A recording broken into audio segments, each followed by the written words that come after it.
Okay, let's see. Good morning, good morning, good morning. It's 8:22 on May 1st. Feeling good for a lot of people who got paid or have to pay the bills. I do both. We do both, right? Um, Looking rough today, but please don't torture me in the comments. I'm getting a cut today. We will clean up. But this video is about how I list the procedure of how I list my rentals, right? You're like, oh, we got a rental. Okay, how do you acquire tenants? Oh, just put it on Facebook Marketplace. Right. But what if the wrong tenant is probably the worst thing for you?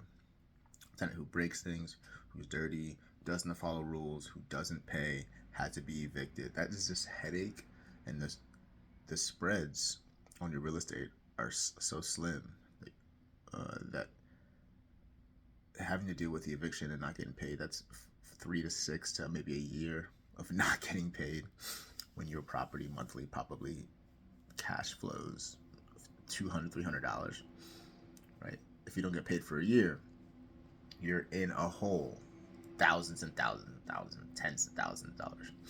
Either way, to avoid that, you want to find the right tenants, right? That being some type of screening procedure for your tenant, checking their income, checking their debt, right? Checking their rental history, checking their work history, or things of that nature. You want to check their credit report, right? You want to check their credit report, make sure it's above a certain number. For me, sitting at 600, depending on history, maybe 700. We'll see. And then obviously checking their criminal history, right? Sex offender, rental evictions, felons, things of that nature. How frequent, how long ago, right? And the severity. So you want tenants who obviously fit that application. And the ways that some people, and I actually am, leasing out is on multiple sites, which is an influx of a lot of information, which is okay.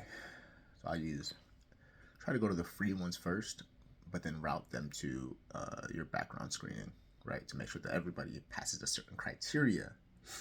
Like again, I said, credit score, a clean history for renting, valid income, which people don't care about that much, but I care about it at least initially, and criminal history, right? Those are the big things for me.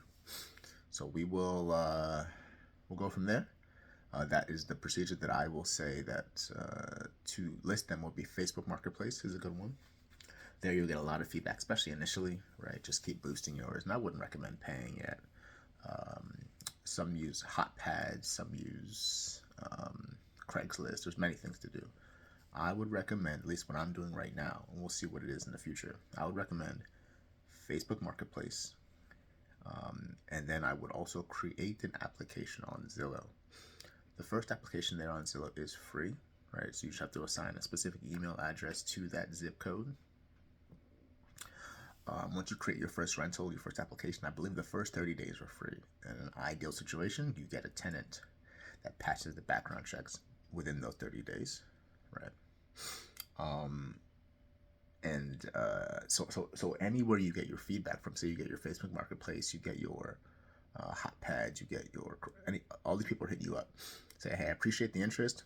Just please send them a link, route them to a link through your Zillow or whatever application you're using that actually runs these screenings, right?